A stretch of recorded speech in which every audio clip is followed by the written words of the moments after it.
Slingshot Media Group presents In Winter's Ear.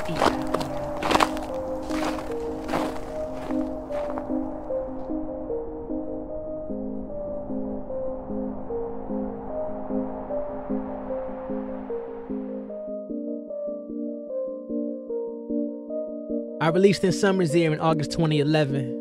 I really never planned to release the project, but my little brother heard some songs from it and he's like, "What you waiting on?" That same night I had a dream which really further compelled me to put the project together and release it. I wanted to test the waters a little bit.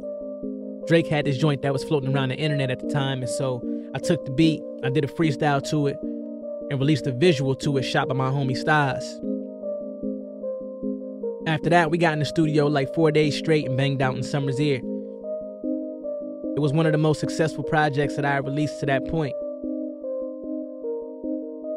But it was soon made clear that there would be some people who just wouldn't understand my style or my delivery. However, for every one person that was opposed to it, there were 30 others who were excited that I was bringing something different and new to the table. Something that was original, something that was creative, something that was unique, something that was mine.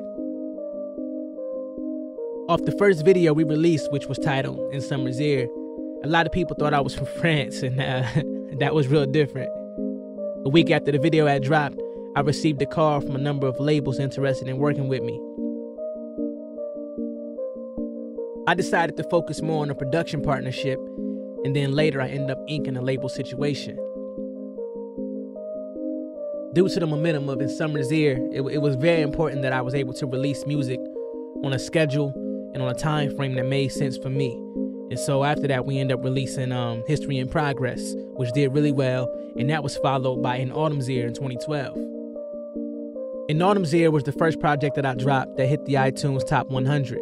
And so that was huge for us as a camp, because even though we were, I believe we were signed at the time, we didn't release it through the label necessarily. You know what I mean? It was an independent project. And so we ended up touring independently and really just making a lot of noise on our own. And so at this time is when we decided to, shoot for an actual studio album with Favor Over Fury. One thing we did going into Favor Over Fury was making sure that we didn't constrain ourselves to try to sound like somebody else. I mean, not to knock any other artists, but sometimes a lot of artists sound like the direct replica of the artist that may be bigger than them, and they try to sound just like that artist, so to speak. And we stayed true to ourselves, in that it was very important for us to preserve and keep the culture of Slingshot and the brand of Yaves. Therefore, we made a decision to sever any label ties and go straight independent. Favor Over Fury hit the Billboard.